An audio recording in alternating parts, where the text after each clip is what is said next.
सरदार है,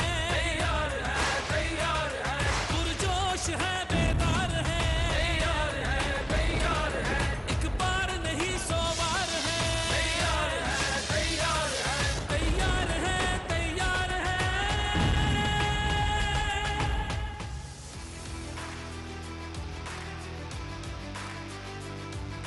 Hello and welcome to Cadbury Dairy Milk presents PSL Cricket Hangama, presented by Coca-Cola, powered by Dollins. Main sponsors TikTok and brought to you by Soul City and Zameen.com. हर पता हमें पता है। PSL season 8 जो है वो full swing में जारी है और काफ़ी ज़बरदस्त परफॉर्मेंसेस हमें देखने को मिली हैं अभी अब 6 की 6 टीम से, और उनके कुछ ब्रेक थ्रू प्लेयर्स बैटिंग में, बॉलिंग में, फील्डिंग के ऊपर भी काफ़ी जो है तबसरा हुआ है सो फार। और मज़ीद आज हम बात करेंगे अभी तक जो PSL कैसा गुजरा, और हमारे जो हंगामा खेज पैनल है उनसे आज थोड़ी गपशप करेंगे, थोड़ा सा लाइटर नोट पे। We will try to make some content for you guys, because ज़ाहिर है आज रेस्ट डे है। सो PSL को थोड़ा अगर हम ब्रेक दें, of course we will touch upon the performances so far, लेकिन थोड़ा ना आज हम थोड़ा गपशप करते हैं अपने पैनलिस्ट के साथ। मेरे साथ स्टूडियो में मौजूद हैं जी former Pakistan captain the prolific Salim Malik साहब, अस्सलाम वालेकुम। वालेकुम अस्सलाम। उनके साथ मौजूद हैं जी former Pakistan captain the run machine Mohammad Yousuf साहब, अस्सलाम वालेकुम। और ऑनलाइन हमें ज्वाइन किया है जी the king of swing the unreadable Mohammad Asif साहब, अस्सलाम वालेकुम आसिफ। वालेकुम सलाम।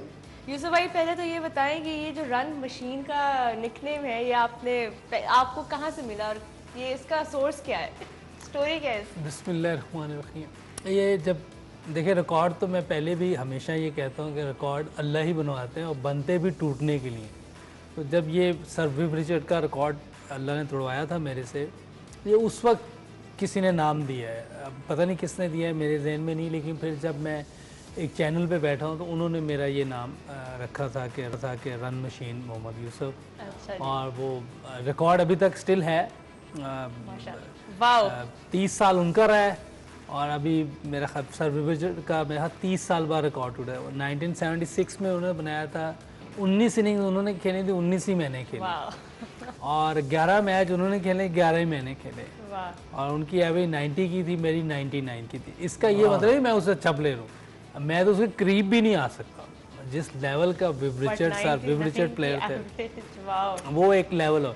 उन्होंने 700 किए थे, मैंने 900 किए थे 11 मैच, और मशीन ही हो गए फिर। वो उस टाइम अल्लाह की तरफ से था, ये नहीं कि मेरे में कोई चेंज आ गई या मैं बहुत अच्छा हो गया था।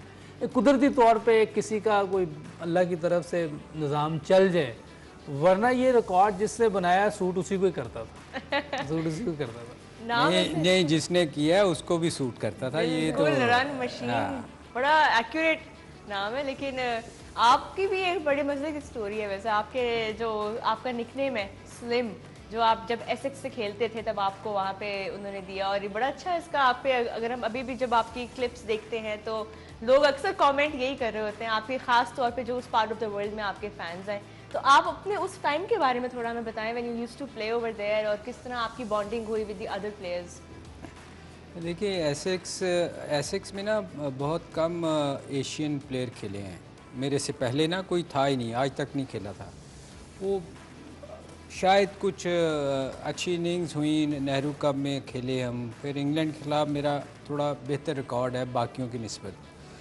तो शायद उस मैच में जब हम खेले ना तो ग्रैम गूच और नासिर हुसैन थे, तो इन्होंने कहा कि मुझे साइन करना चाहिए, क्योंकि वहाँ मैंने बताया ना जी एशियन प्लेयर कभी नहीं खेला था। तो उस सीज़न में फिर ये हुआ कि मुझे जब साइन किया गया तो मुझे कुछ समझ नहीं आती थी कि यहाँ जाके, क्योंकि मैं कभी बाहर खेला नहीं था और ना लीग कभी क्रिकेट खेली थी, बहुत कम जाता, रेगुलर था। तो मैं आपको छोटा सा वाक़या बताऊँ, उन्होंने ना मुझे अपनी तरफ से बड़ा फ्लैट दिया। हमारा चैम्सफोर्ड हेड ऑफिस था, तो मुझे उन्होंने जो सबसे अच्छा जो उनकी जगह थी ना उसका फ्लैट एक बेडरूम का दिया। तो हमें आदत थी घरों में रहने की मेरी, क्योंकि मेरी वाइफ ने भी आना था, मेरी मदर ने आना था। तो मैंने उनको जाके कहा जी कि मैंने इधर नहीं रहना, मुझे घर दें।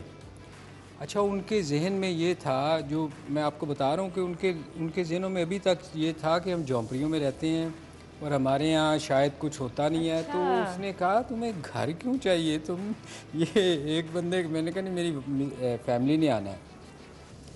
तो ये जाके फिर मैंने कहा जी ग्रैहम गूच से पूछे, वो हमारे पाकिस्तान टूर जिन्होंने किए हैं, कि उनको पता होगा कि हमारे पाकिस्तान का लिविंग स्टैंडर्ड बहुत बेहतर है। आप ये ना समझे कि हम छोटे छोटे घरों में तैयार है हैं। तो ये इस किस्म के बड़े वाक़यात हैं जी। फिर ये था कि फ़र्स्ट टाइम ये हुआ कि हम चैम्पियनशिप जीते और उसमें मेरा ऑलमोस्ट हाईएस्ट स्कोर था काउंटी में। और तो ये नाम कैसे पड़ा आपका? स्लिम मुझे नहीं पता जी, वो मैं जब क्योंकि अक्सर जो है बाहर, जब आप बाहर के मुल्कों में, क्योंकि मैं भी रही हुई हूँ वहाँ पे यूके, तो थोड़ा ना जो थोड़े देसी नाम होते हैं ना, वो उनको शायद थोड़ा मुश्किल होता है पकड़ना उनके लिए। पता नहीं जी, वो अक्सर जब भी मैं शुरू में मुझे भी समझ नहीं आई कि मैं इतना पतला तो नहीं हूँ कि मुझे वो स्लिम कहते हैं, मगर ये था कि बहुत सारी चीज़ें ऐसी थी जी कि मैच के बाद ना कुछ हर, आपको पता है उनका कल्चर कैसा है, मैच के बाद ना जी वो हर एक के लिए वो ऑर्डर लेने आते थे कि बताएं जी किसने क्या ड्रिंक लेनी है, क्योंकि वहाँ तो आपको पता है वो डिफरेंट है हमारे से। तो मेरा काम होता था, पहले 2 दिन तो उनको समझ ना आई ना, मैंने कहा जी वो मेरे लिए दूध का गिलास ला दे, तो उन्होंने मेरी तरफ गौर से देखा कि ये क्या मांग रहा है। उसके बाद फिर वो यूज्ड टू हो गए, फिर वो मेरे लिए ना कुछ नहीं लाते थे। कई दफ़ा हुआ कि मैन ऑफ द मैच में शैम्पेन आपको मिलती थी, तो वो बड़े खुश होते थे कि इसने तो लेके नहीं जानी, तो अब हमारे में किसी को बटेगी। तो ये इस किस्म की चीज़ें, मगर स्लिम मुझे नहीं पता जी किसने रखा, जिससे भी रखा है। वैसे अभी तक लोगों को याद है, क्योंकि आपके जो फैंस हैं वो अभी तक कमेंट कर रहे होते हैं, और काफ़ी आपने कंट्रीब्यूट किया है भाई, वहाँ पे भी आप जितनी देर खेले हैं। आसिफ, आपका वैसे आपके साथ ये लोगों ने काफ़ी आपको निकनेम्स आई एम श्योर मिले होंगे, या प्यार से जो आपके फैंस आपको बुलाते थे, या आपके टीममेट्स, तो कोई ऐसा निकनेम है जो अभी तक आपको लगता है कि स्टिक कर रहा है आपके साथ? जी, अर्ली ऑन जब हम लोग इंग्लैंड में जाते हैं, एक्चुअली निकनेम ज़्यादा गोरे ही रखते हैं, क्योंकि उनके लिए मोहम्मद आसिफ कहना थोड़ा लंबा पड़ता था। तो मैं खेलता था स्टोक ऑन-ट्रेंट में, एस्टम पार्क क्रिकेट क्लब थी, तो वो उनके साथ मैं 2 सीजन खेला, तो वो उन्होंने इफ़ी कहना शुरू कर दिया, शॉर्ट नेम। क्या कहना शुरू किया? सॉरी, इफ़ी। अच्छा हाँ, बजाय कि मोहम्मद आसिफ के, तो उन्होंने, तो गोरे अक्सर रखते हैं, उनको चाहिए भी ऐसे शॉर्ट नेम निकनेम। तो एक और बड़ा अच्छा एक्सपीरियंस है, मेरे पुराने कैप्टन मेरे साथ बैठे हुए हैं, तो मेरा डेब्यू जब हुआ था ना ऑस्ट्रेलिया में, तो एक मैच मेरा अच्छा नहीं गया था, डेब्यू मैच। तो यूसुफ भाई तो कैप्टन थे उस मैच में सिडनी में। तो सबसे बुरे जो मेरा अपना एक मैच का रिकॉर्ड है वो उसी ग्राउंड में, और सबसे अच्छा भी उसी ग्राउंड में। अच्छा। तो मैं पहला मैच था वो बुरे वाला, मैं आपको शेयर करता हूँ कि हम लोग थोड़ा सा आगे लगे हुए टेस्ट मैच में स्ट्रगल कर रहे थे, और गिलक्रिस्ट खेल रहा था, और मेरा डेब्यू मैच था। तो यूसुफ भाई मिडॉन पे शायद खड़े थे कि अब वो टी टाइम के साथ टाइम था, उन्होंने जल्दी इनिंग्स वो करनी थी, उन्होंने डिक्लेयर, तो गिलक्रिस्ट को बड़ी जल्दी थी। अब मैंने पहला बॉल किया उसको मिडल स्टंप पे, तो उसने मिड विकेट पे छक्का मार दिया। यूसुफ भाई कहते हैं यार इस तरह कर, इसको ना ऑफ स्टंप के बाहर कर। मैं ऑफ स्टंप के बाहर किया तो उसने सामने चौका या छिक्का मार दिया। कह रहे नहीं यार इसको और बाहर कर। मैंने उधर किया, उसने उधर भी चौका मार दिया। तीसरे चौथी बॉल पे मैं कहा यूसुफ भाई होन की करा, कहते हुन जो मर्जी करो, मैं कितनी तो बाहर ही है। तो यूसुफ भाई आपको याद है ये? जब बात ही हुई थी, मैंने कहा भाई अब हमारे पे जो है करो, बोले सारी ट्राई तो कर ली थी, अब क्या करें। और ये भी यंग था, भी नया आया था, पहला ही मैच था यूसुफ भाई। हाँ, डेब्यू था इसका। वाओ, नहीं ऐसा भी होता है कभी कभी, ऐसे फनी मोमेंट्स हो जाते हैं जो उस टाइम पे शायद आपको समझ में बाद में आप याद करके। गिलक्रिस्ट के सामने तो मैंने नहीं देखा किसी को बॉलिंग की हो तो उसने ना उसको फैंटी लगाई हो। फास्टेस्ट 200 भी उसने किया हुआ है, और वो तो खैर एक अजीम प्लेयर है, उसके पास सारी शॉटें थी, और वो उसका जितना अच्छा वेट वो आगे पीछे लेके जाता था, इसीलिए बहुत डेंजरस था। और मैं थोड़ी सी मुश्किल उसको देखी है अगर पढ़ते हुए तो वसीम भाई के आगे। वरना वो सबको उसने उन्होंने फेंक शायद दिया। बोला भी हुआ ये, बल्कि कितने ऐसे बैट्समैन हैं जिन्होंने ये वसीम अकरम का नाम लिया है और जी। रोहा का नाम लिया है। ये दो नाम तो जरूर हमने जी रोहा, सुने। एक और एक्सपीरियंस है, मैं शेयर करता हूँ जी आसिफ, हम अभी आपके पास वापस आते हैं। यहाँ पे बस हम एक छोटा सा ब्रेक लेंगे। व्हेन वी कम बैक तो हम ये बड़े मजे का किस्सा सुनेंगे आसिफ से, और हम अपने पैनलिस्ट से पूछेंगे कि कौन सी ऑपोजिशंस के खिलाफ खेलने में इनको सबसे ज्यादा मजा आया। कहीं मत जाइएगा। तैयार है जी welcome back to Cadbury Dairy Milk presents PSL cricket हंगामा, presented by Coca-Cola, powered by Dolans, main sponsors TikTok and brought to you by Soul City and Zameen.com। हर पता हमें पता है। आज हम बात कर रहे हैं जी हमारे जो पैनलिस्ट हैं, हंगामा खेज पैनल है हमारा, इनसे जरा बात करें इनके पुराने जो मेमोरीज हैं ऑफ देयर प्लेइंग डेज उसके बारे में, बिकॉज आज PSL से हमने थोड़ी देर की ब्रेक ली है। So we want to know a bit, you know, go back in the memory lane और थोड़ा सा गपशप लगाए। आसिफ, आप कुछ बड़े मजे का किस्सा हमारे साथ शेयर करने वाले थे, सो डू प्लीज कंटिन्यू। जी जैसे कि पहले हम गिलगित की बात कर रहे थे, तो जब वो थोड़े अरसे बाद, बल्कि 2-3 साल बाद फिर मेरे सामने आया IPL में, तो IPL का पहला ही गेम था आई थिंक हैदराबाद में, तो मैं ही पहला बॉल कर रहा था, तो मैंने उसको बॉल किया, बड़ा अच्छा ऑफ स्टंप से विकेटों के अंदर आया, गुड लेंथ बॉल था। तो जिस तरह से यूसुफ भाई ने कहा कि उसका वेट ट्रांसफर बहुत क्विक करता था, बल्ला हैंड कोऑर्डिनेशन बहुत अच्छी थी, तो उसने इतना आला उसको पिक किया अच्छे बॉल को कि वो मिड विकेट पे छिक्का मार दिया उसने पहली बॉल पे।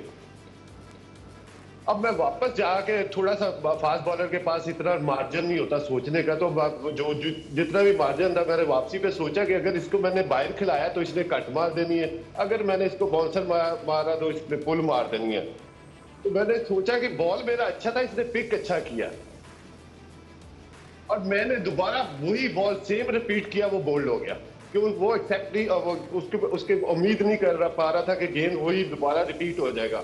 तो सम टाइम आपको सोचना पड़ता है कि यार मेरा बॉल अच्छा हो गया T20 में स्पेशली, मगर इसने पिक अच्छा कर लिया था, तो आप अपनी लाइन और लेंथ को छोड़ देते हो।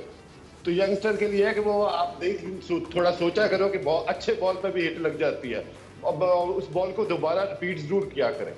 ये वैसे एक अच्छी टिप है कि कभी कभी आजकल खासतौर पे T20 में ये बहुत हो रहा है, क्योंकि इतनी वेरिएशंस आ गई हैं, इतनी डिफरेंट काइंड्स ऑफ डिलीवरीज आ गई हैं कि बॉलर्स जो हैं वो अपनी अक्सर जो उनकी जो स्टॉक बॉल होती है वही उनकी सबसे लीथल होती है। तो इस पे क्या ऐड करेंगे आप यूसुफ भाई? वैसे ये अच्छी टिप दी है आसिफ ने फास्ट बॉलर्स। आसिफ तो बॉलिंग में ज़बरदस्त बंदा है, और जो इसने टिप दी है और इसने एविडेंस है उसके, उसने किया हुआ है, एक बॉल पे छक्का खाया, अगली बॉल फिर वहीं की और वो आउट हुआ है, और होना चाहिए। लेकिन T20 में ना आजकल अगर आप एक बॉल अच्छी भी करें ना तो अगली कुछ और कर देते हैं बॉलर। ये मैंने देखा, कोई एक जगह एक बॉलिंग नहीं करते, अगर तेज़ बॉल बीट किया है तो अगली स्लो कर देंगे, नकल बॉल कर देंगे, और डिफरेंट चीज़ें करते रहते हैं। अब इसमें बाज़ का आपको फ़ायदा भी हो जाता है, लेकिन मैंने देखा ज़्यादातर नुकसान ही हुआ है जो मैंने देखा जितना मैं, क्योंकि एक जगह पे आपने एक बॉलर को मुश्किल डाली है तो दोबारा वहाँ करने की क्या मसला है, उधर आप दोबारा भी कर सकते हैं, आपकी लाइन ही चेंज हो जाती है और काफ़ी चीज़ें चेंज हो जाती है। जो मुझे लगता है कि अगर एक जगह आप किसी बॉलर को मुश्किल डाल रहे हैं बिल्कुल, तो उधर दोबारा भी कर सकते हैं। ये तो आसिफ ने तो कुछ डिफरेंट चीज़ की ना, कि वहाँ छक्का पड़ा है लेकिन इसने सोचा है बड़ा कि इसको तो brave कहीं भी था। करेंगे तो ये मारेगा, तो ये मेरा बॉल अच्छा था लेकिन उसने अच्छा पिक किया, मैं दोबारा करता हूँ। ये दिलेरी भी थी, दिलेरी थी ये कि इसने दोबारा उधर ही की। और क्रिकेट में अगर आप फेयरलेस हैं तो आप कामयाब हैं, अगर आपके दिमाग में फेलियर है एज ए बैट्समैन, मैं बता रहा हूँ, अगर मैं बाहर से ये लेके जाऊँगा माइंड में, मैं आउट ना हो जाऊँ कहीं, तो मैं आउट हूँ। तो मुझे जाना है कि मैंने 100 करना है, मैंने स्कोर करना आपको है। लगता है कि आजकल के जो प्लेयर्स हैं अराउंड द वर्ल्ड उनको ये ज़्यादा, क्योंकि कुछ टीम्स जो हैं जिस तरह इंग्लैंड की टीम है अपनी, उनकी अगर हम वाइट बॉल बल्कि देखें, बल्कि अब तो रेड बॉल ने भी थोड़ा सा इस माइंडसेट से बाहर आए हैं वो व्हेन दे प्ले क्रिकेट की फियरलेसनेस, बेन स्टोक्स की कैप्टनसी में खास तौर पे। नहीं, इंग्लैंड देखें, इन्होंने वाइट बॉल तो पहले से खेल रहे हैं वो। टेस्ट क्रिकेट अभी बेन स्टोक और जो ये मैकलम दो इकट्ठे मिले, ये दोनों ही ऐसे ही क्रिकेट खेलते थे। मैकलम ने जब टीम मिली थी उसने यही कल्चर लेके आया था अपनी टीम में, उसने न्यूजीलैंड की टीम को और ज़्यादा मुस्तहकम किया था। और उनमें अभी जब वो कोच था यहाँ, मेरी एक दिन बात भी हुई, उसे कह रहा है हम लोग या जीतने के लिए खेल रहे हैं या हारने के लिए।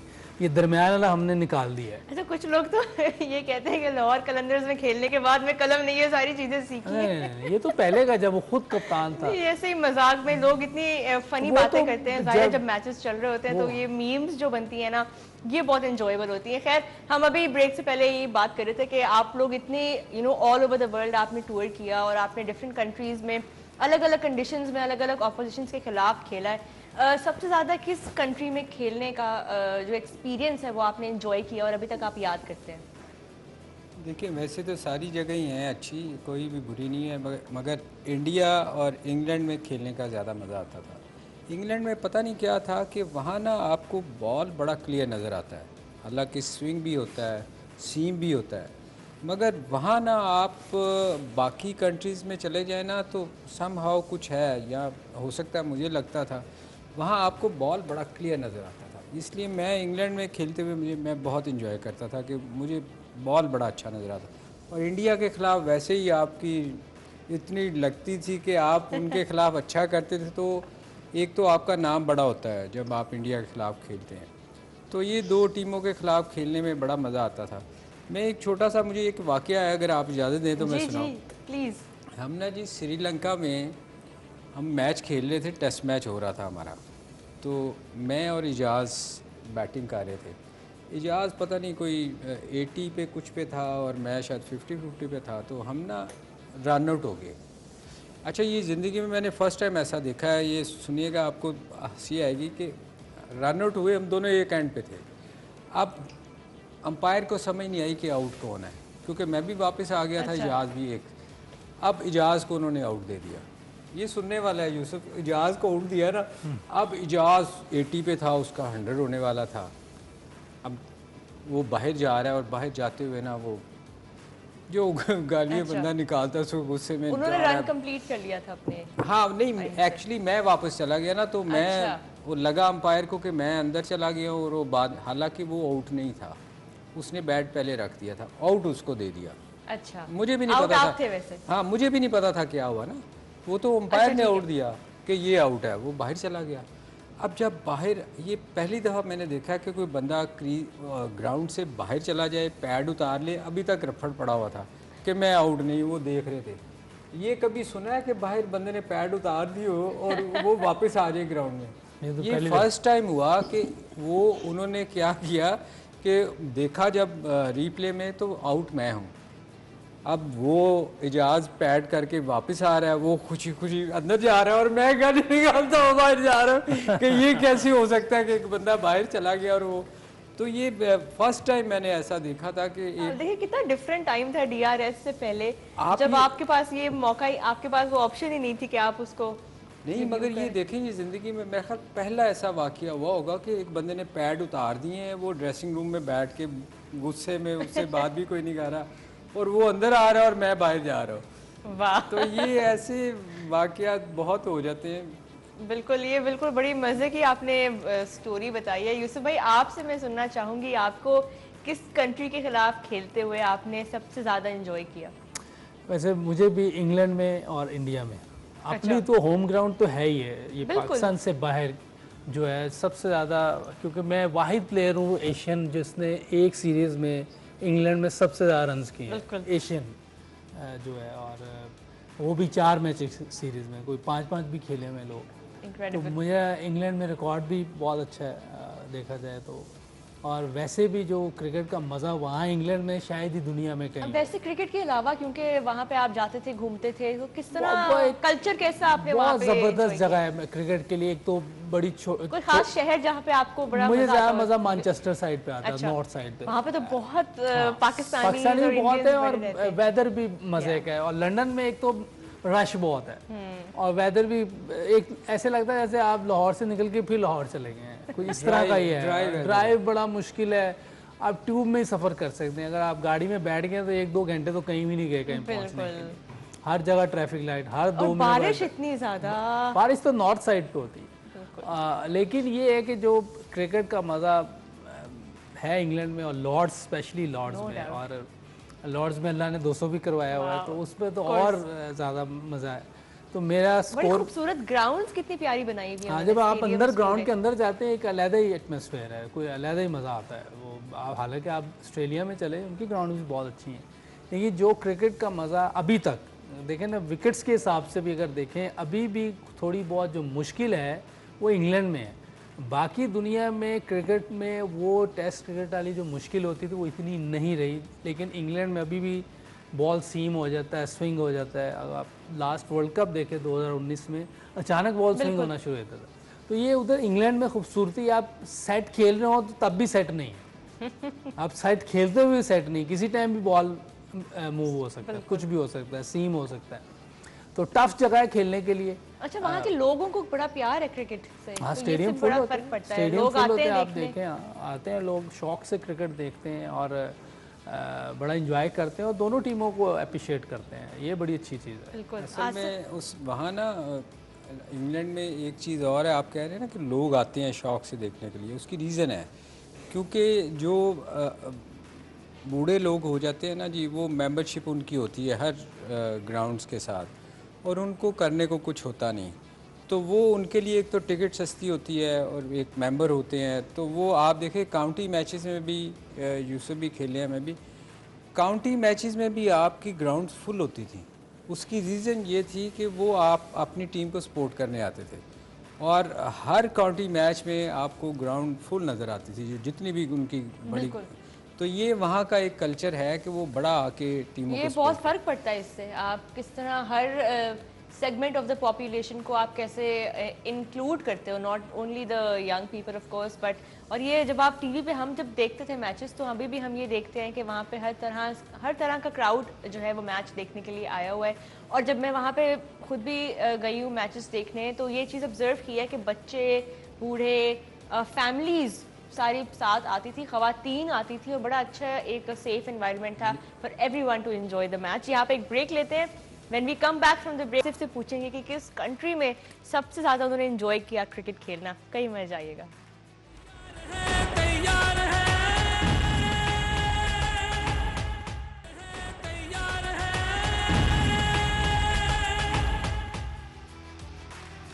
जी, welcome back to Cadbury Dairy Milk presents PSL cricket हंगामा, presented by Coca-Cola, powered by Dolans, main sponsors TikTok and brought to you by Soul City and ज़मीन.com। हर पता हमें पता है। ब्रेक से पहले बड़े मज़े की एक डिस्कशन जो है, गपशप चल रही थी। फॉर्मर जो लेजेंड्स बैठे हुए हमारे साथ, उनसे बात हो रही थी कि कहाँ कहाँ खेलना उन्होंने बड़ा इंजॉय किया। आसिफ, अब मैं आपकी तरफ आऊँगी। इंग्लैंड और इंडिया जो है, ये दो टीम्स, जो ये दो मुल्क हैं, इनके बारे में बात अभी हुई है। आपकी पर्सनल कौन सी फेवरेट जगह है जहाँ से आपने क्रिकेट खेली है? जी, नो डाउट अपना कंट्री तो है ही है, मगर एज ए बॉलर और specially with the red ball, दो कंट्रीज ऐसी है कि मैं समझो कि कुछ मुझे ज़रूरत नहीं होती थी कि जल्दी ग्राउंड में जाने की। स्पेशल न्यूजीलैंड और इंग्लैंड, ये दोनों कंडीशन ऐसी होती है रेड बॉल के लिए, फास्ट बॉलर के लिए, कि बॉल हर वक्त स्विंग होता रहता है आपका, ऑल द वे पूरा दिन स्विंग होता है। हवा में नमी ज़्यादा होती है, बादल ज़्यादा होते हैं। अब फास्ट बॉलर उस वक्त थोड़ा सा ट्रबल में आता है जब सूरज निकल आए, तो उस वक्त थोड़ा स्विंग होना कम हो जाता है। As a bowling with paradise, दो कंट्रीज ऐसे थे। जैसे मैं काउंटी भी खेला हूँ लेस्टरशायर से, तो वहाँ 5 दिन क्रिकेट होती थी, 4 डे मैच के बाद 5वें दिन वनडे। तो एक आध वीक के बाद ही मैं थोड़ा सा ना टाइड हो गया था कि मैंने उनको बोला कि मैं 2 घंटे पहले नहीं आ सकता, मैं आधा घंटा पहले आया करूंगा, दैट्स ऑल। आके हल्का सा वार्म अप किया और ग्राउंड के अंदर, तो वो ऐसी कंडीशन थी कि आप रेड बॉल के साथ के बंदा सो के उठ के भी जाए तो मैं आउट कर लेता था। तो मैं तो उन दो कंट्रीज को एज ए फास्ट बॉलर बहुत एंजॉय किया मैंने। चलें, ये इंग्लैंड का नाम जो है ये तीनों ने लिया है, तो आई थिंक इंग्लैंड खुद भी बड़ी खूबसूरत जगह इसमें मैं एक और ऐड करूँ, इसमें काउंटी क्रिकेट फास्ट बॉलर के लिए बड़ी मुश्किल है। उसकी रीज़न ये है कि हमारे ना 14 दिन कोई रेस्ट नहीं होता था और 102 ओवर रोज़ आपने करने होते थे।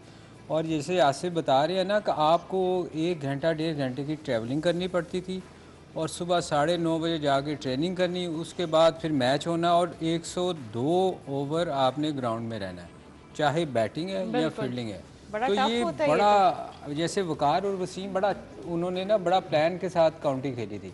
वो कुछ मैच छोड़ देते थे, उन्होंने कॉन्ट्रैक्ट किया हुआ था कि जी इतने मैच हम खेलेंगे, इतने हम मैच नहीं खेलेंगे, ताकि रेस्ट रहे। ना आप देखो जो काउंटी खेलते हैं, जो लंबा काउंटी खेलते हैं, जो उनके भी कुछ प्लेयर आप काउंटी के देखें, उनका दिल ही नहीं करता कुछ और करने को, क्योंकि वो एक जॉब है। सुबह 8 बजे आपने उठ के ग्राउंड में आना है और रात को 10 बजे आपने वापस जाना है।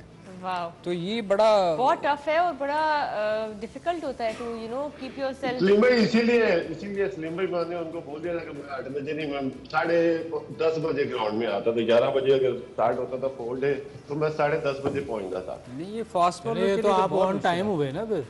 नहीं, आधा घंटा पहले।